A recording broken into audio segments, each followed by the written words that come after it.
हम अपन चैनल मधुर मिथिला में अहाँ सब गोटे के स्वागत करै छी और आइ एकटा सिंदूरदान के गीत गाबै छी। गीत नीक लागत तो चैनल के सब्सक्राइब कऽ देबै। दुल्हा सिंदूर लिया हाथ, सोन सुपारी के साथ, सीता उघाड़ी लिया मांग, सिंदूर लयले।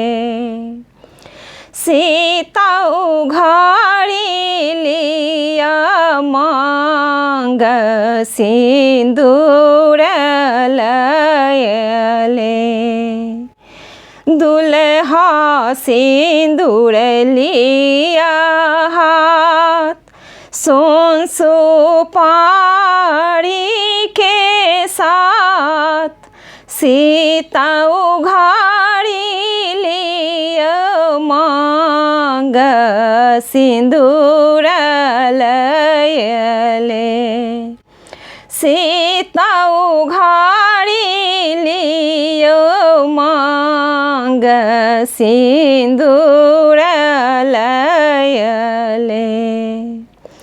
सुंदर बीते अछि लगन, आहाँ धनुष केलहुँ भग्न। सुंदर बीते अछि लगन, आहाँ धनुष केलहुँ भग्न। सब आनंद मगन, आशीष दयले।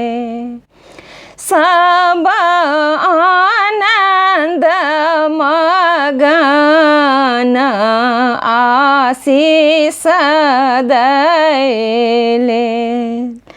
दुल्हा सिंदूर लिया हाथ, सोन सुपारी के साथ, सीता उघाड़ी लिया मांग, सिंदूर लयले। सीता उघाड़ी लिया मांग, सिंदूर लयले। रघुबर सिर शोभनि मोर, रघुबर सिर शोभनि मोर। सीता नीत पूजथि गौर, सीता नीत पूजथि गौर। आजु पूरल मनोरथ,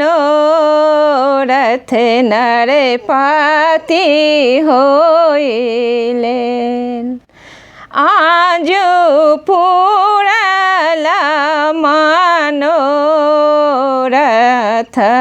नरपति होइले। महिमा दुनु का अनूप, सब आनंदित भूप। महिमा दुनु का अनूप, सब आनंदित भूप। आजु पूरल मनोरथ, आनंदित होइले। आजु पूरल मनोरथ, आनंदित होइले। दुल्हा सिंदूर लिया हाथ, सोन सुपारी के साथ, सीता उघाड़ी लिया मांग, सिंदूर लयले। सीता उघाड़ी लिया मांग सिंदूर